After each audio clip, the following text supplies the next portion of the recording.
So today we'll be joined by two guests. So the first guest we have with me, he's just a normal student who lives his life the way a normal student should live his life. He doesn't really stress about a lot of things, right? So to him, life is like a bed of roses.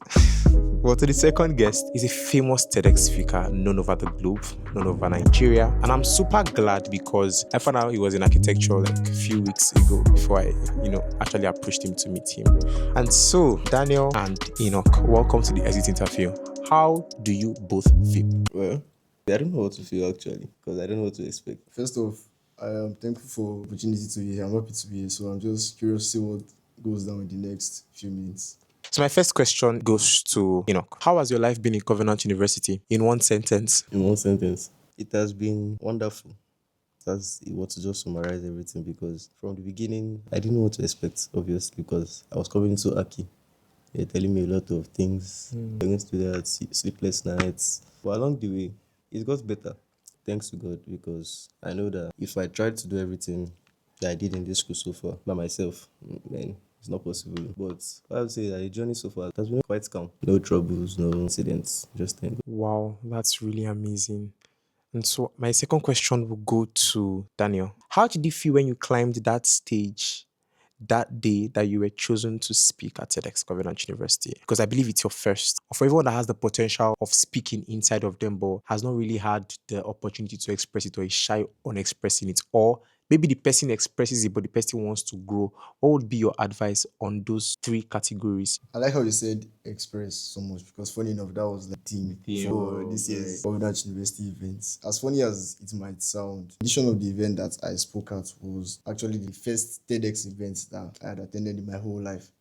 So it was really my first time of having to experience the whole space, but speaking at the event on its own was really huge for me. At the time, there were like some preparations I had to make because you don't just really get on any stage and expect things to just flow out of your mouth. The things that people utter on stages really reflect, should I say, the amount of depth they have, not just in the way they speak, but in the way they think as well. So there was a huge responsibility on my part to sort of, should I say, mental preparedness before heading on that stage. So there were a lot of things I had to do in the back, including watching over 50 TEDx videos, jotting down their mannerisms and all of that. And I'm honestly very grateful to God for the opportunity and the precise execution in how I was able to speak. Now, concerning anybody that wants to speak, to be very honest, I'm really not special. And I'll always accredit all of the things that happened on that day, I think 25th of April, to God, honestly, because if in 100 level, somebody randomly walked up to me and said, "That guy in Paul D401, this guy, I'm going to speak in Kukri Auditorium in your final year." I really don't think I wouldn't have been shocked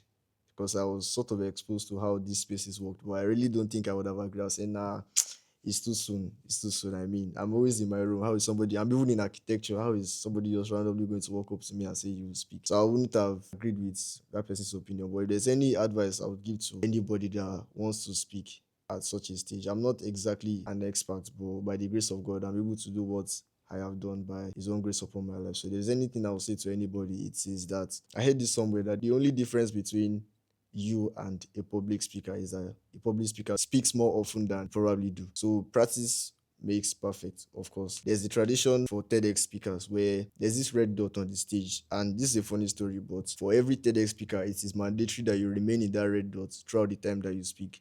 And for all the speaking engagements I've had in the past concerning my secondary school, my leadership positions in my department, all of that, I've always had to be that action guide. I'm the social director in my department, so I've always had to move around, talk. So it wasn't really easy for me to have to stay in one position and speak. But the night before my TED talk, I noticed that that movement would be an issue. So for the two times that I rehearsed my talk, I stood inside a bucket. As funny as that might sound, it was extremely effective because that bucket's been small. And there was no way I was going to really move so much. So my locomotion was sort of restricted and it helped a lot because I didn't really move out of the red dots on that day during my talk. So practice makes perfect. You have to learn to build patterns that would eventually become your regular behavior to be able to do things at grand scale. That's really what I'll say. Wow. Thank you so much for that. So I'll ask each of you just one more question, then we go to the secret question that we have for you guys.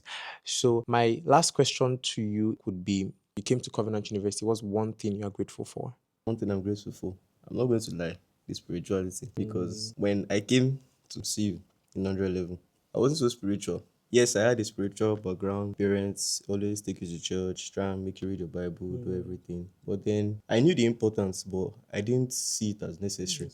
But coming here, when you go to chapel, because I didn't see it as normal. Even my sister, when she came in 100 level, she changed. Honestly, first time she came home, she started speaking in tongues. And I was like, I don't understand. I looked at my brother. My brother was like, she joined prayer force. She joined prayer force. I was like, eh. So I was like, when I came to this school, I was like, I had that kind of expectation. But then in 100 level, obviously, I was still trying to form big boy. I thank God because I know that at some point in my 200 level, I was actually falling behind. I was not reading well. Things were not going well as I planned. But then I remembered my father and my mother. I thank God for their lives and everything that they've put in me. Because if not for them and what they did, going back to God would have not been easy. But because of what they had put in me and because of the way this school is, the way they make you go to chapel, it might seem like stress, but it's what it's just the spirituality aspect. That's it for me. Wow. So my question to you, Daniel, is imagine another 5 years was added. What you know now, how would you live those 5 years? First off, 5 years is crazy. That's like what, 2031? No. This is an amazing scenario, but I think if there was anything I realized quite late, I don't regret it. I don't have regrets in anything I do in life because there's really no point. More importantly is how you plan to move forward. So I really try my best not to have regrets. But if there's anything that I realized I could have done earlier in my undergraduate journey, would have been probably to try to know more people intentionally in the lower levels, 100, 200. I think I joined my service unit, CUTG, in 300 Alpha. That was like just before my internship. But if there's anything I would have really tried to do better, so that I mean to know more people, join more associations, basically mingle around, or maybe mingle is a bit too flexible, but attach to people that have innate value in them so that you can also draw out. I really wish I had discovered that earlier on. Yeah, it would have helped a lot because what I've been able to do in 300 and 400 is still magnanimous, but I think there would have been a higher level of impact if it had started way earlier. I agree with him. Do you know why I said that? Because I'm an introvert. Basically, I don't socialize. I don't like talking to people. Like you said, getting to know people is very important because I also realized that later. I realized that in my own 400 level. But still, I got to know a lot more people. But the connections you make here and the people you know here will last you in life to help you when you go out. Because when I see some of my guys, the amount of people they know, I'm always like, how do you know this guy? In 100 level, we just. But me, I'll be like, who do I know? Who do I know in 100? So just this boy, and I found out in 100 level on my floor. I'm sure if not that it was my apartment, I would probably have not known him. Or I just remember, oh, there's one guy that spoke in TEDx or something. That's how I've known him. Getting to know people, people that will add value, like he said, people that will help you, people that can set you up in life. It's not like it's to pressure you to go and start walking up and down. Exactly. No. But like, some like me now, I like to sit back and relax and observe. I don't like talking too much, yes, but it's very helpful to meet people. Even if you are quiet, even if you are reserved, try and know people. It will help you a lot in life. Wow. So now for the big review. If you were to meet this guy, what would you say to this guy in just one sentence? Life was way bigger than parle. There was a follow-up picture to this where I was with my sister, 2 years younger. I can't remember the age I was here, but she was somewhat younger. And she was holding the biscuits. And I think we were struggling for it then. According to what my mom said, because there's no way I remember, this was like years ago.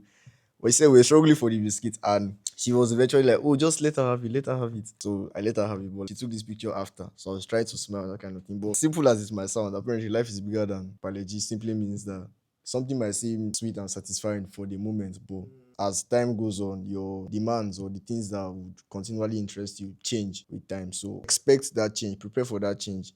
There's this thing they say about opportunity meeting preparedness. So always be prepared to experience that change. As ironic as it will sound, change is constant. So change will always happen. So you always try always to be prepared for the change. And to my younger self, I guess I should have been able to make younger Daniel proud to some extent. There's obviously still more to do, and I can't wait to see what God has in store. So yeah. Thank you so much, Enoch and Daniel, for joining us today, and we'll see you in the next episode. Ciao.